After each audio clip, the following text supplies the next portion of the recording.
Olá pessoal, boa tarde a todos, né? Aqui agora, boa tarde, né? Vamos dar continuidade aqui também, iniciando nossos estudos sobre direito internacional, público e privado. Hoje eu vou falar um pouquinho sobre algumas questões um pouco complexas acerca do direito internacional privado e que haja visto uma matéria um pouco muito teórica, né? Um pouco demais.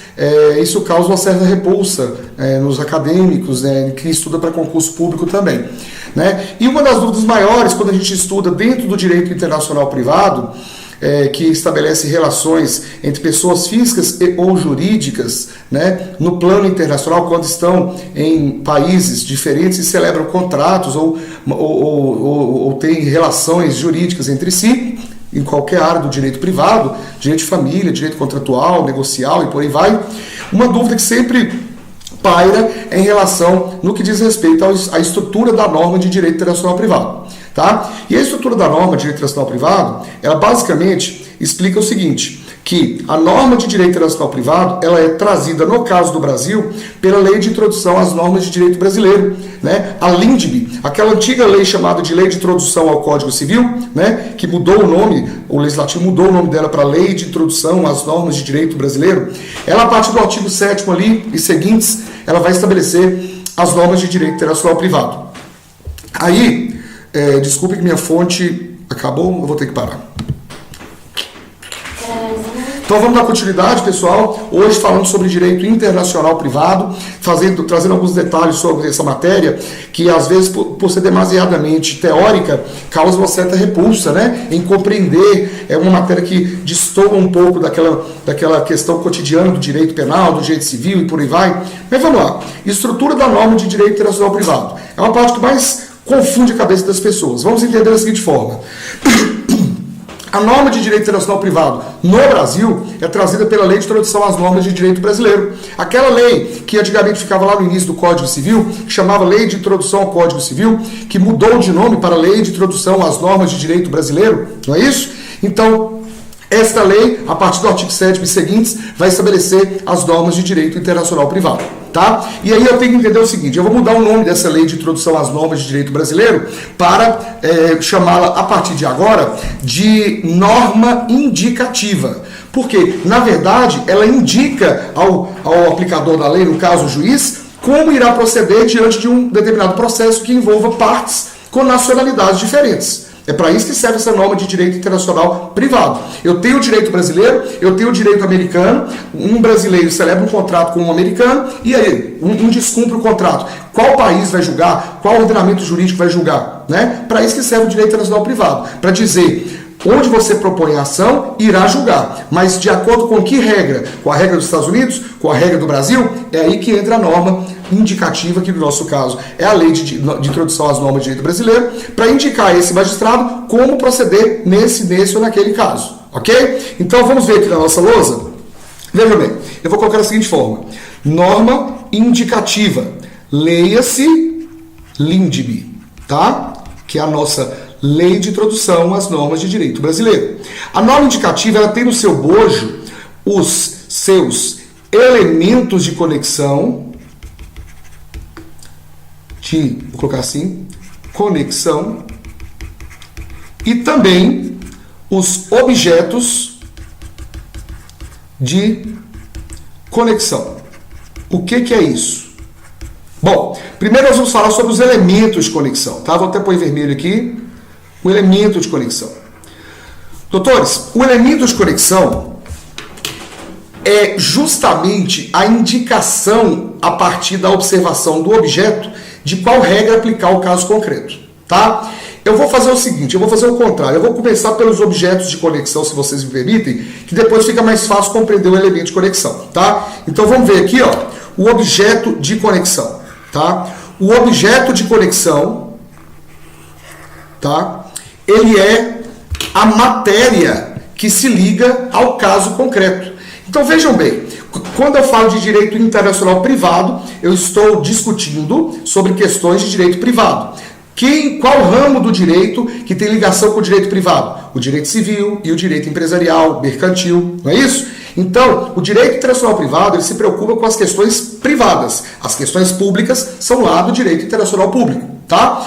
E o direito privado, mais precisamente o direito civil, o livro do Código Civil se divide em vários títulos e capítulos, não é isso? Então nós temos direito das obrigações, direitos reais, direito de família, direito da personalidade e por aí vai. O objeto de conexão é justamente definir qual parte do direito civil o caso se liga. Então vamos supor que eu sou juiz e estou ali discutindo sobre um divórcio em que o marido está no Brasil e a esposa está na Alemanha.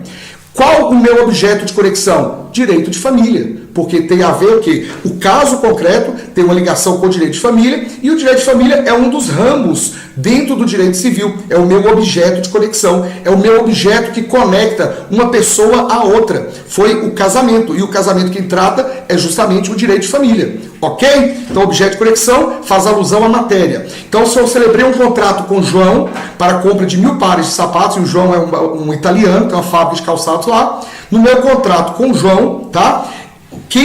Qual é o objeto de conexão? É justamente contratos, que é uma parte do direito civil, tá? Se meu pai mora na Alemanha, ele faleceu, e os direitos sucessórios que a mim serão serão conferidos, qual que é o objeto de conexão que o juiz vai julgar nesse caso? É justamente direito das sucessões. Então, o objeto de conexão, ele faz uma alusão, eu vou colocar aqui, ó, a matéria. Olha aqui, ao Código Civil, ou também ao direito empresarial, e por aí vai, a matéria. Agora, já o elemento de conexão, doutores, depois que eu observei o meu objeto de conexão, eu tenho que localizar o elemento que vai decidir finalmente qual regra eu vou aplicar ao caso concreto. Então veja bem, nesse caso, por exemplo, que eu celebrei um contrato com o João, que é italiano, e esse contrato foi celebrado na China, tá? A primeira pergunta que o juiz faz ao julgar aqui no Brasil, porque eu propus a ação contra o João aqui no Brasil. Então quem vai julgar é o juiz brasileiro. Porém, ele pode julgar de acordo com as regras brasileiras ou de acordo com as regras da Alemanha ou da China, né? E aí que entra o elemento de conexão para solucionar esse caso, né? No caso do Brasil, nós temos vários elementos de conexão. O elemento de conexão básico no Brasil é chamado de domicílio. Então, quando não tivermos um elemento de conexão específico, que vai estar lá na Lei de Introdução às Normas de Direito Brasileiro, na nossa norma indicativa, eu utilizo o básico. Sempre vai ser o domicílio. Mas se a lei falar desse caso, desse objeto de conexão de direito de família, você vai utilizar lei do local da família. Então, dando continuidade aí, se o elemento de conexão, nesse caso do casamento, é direito de família, eu já localizei meu objeto de conexão. E no Brasil, a lei fala o quê? No caso de direito de família, utilizar-se-á a lei do local do último domicílio conjugal. E está lá na Lei de Introdução às Normas de Direito Brasileiro, na nossa norma indicativa. Então, nesse caso, o juiz brasileiro utilizará, nesse processo que vai tramitar no Brasil, a regra lá da Alemanha, no caso. Por quê? Porque a nossa norma de direito internacional privado diz que vai ser assim. Aí, gente, elemento de conexão tem vários. Lei de local do contrato, lei de local da família, que é esse caso que eu acabei de contar, lei da nacionalidade do proponente da ação, lei do foro, tá? Dentre outros. Então, o elemento de conexão vai estar junto com o objeto de conexão nos artigos lá da norma indicativa da Lei de Introdução às Normas de Direito Brasileiro. Exemplo, tem um artigo lá que fala assim: para qualificar e reger as obrigações, aplicar-se-á a lei do local em que se constituírem. Vejam bem, eu vou fragmentar esse artigo. Para qualificar e reger o quê? Obrigações. Obrigações não é uma parte do direito civil? Então é o meu objeto de conexão. Circula aí, é a matéria. Para qualificar e reger as obrigações, aplicar-se-á a lei do local onde se constituírem. Então uma obrigação de pagar alguém que eu tenha constituído na China, se eu construir na China, a regra da China vai ser aplicada nesse processo aqui, porque a própria lei nossa de direito internacional privado determinou dessa forma. Então esse é o elemento de conexão. Junta o elemento com o objeto e nós temos a norma indicativa. Melhor dizendo, nós temos a norma indicativa, dentro dos seus artigos teremos o objeto e também o elemento. Lembrando que, no caso de omissão da lei sobre o elemento de conexão a ser aplicado, utilizar-se-á sempre o domicílio do proponente da ação. Ok, doutores? Esse aí foi o nosso toque sobre direito internacional privado, mais precisamente sobre estrutura da norma. E aí, fica com Deus e na próxima damos continuidade aos nossos estudos. Obrigado.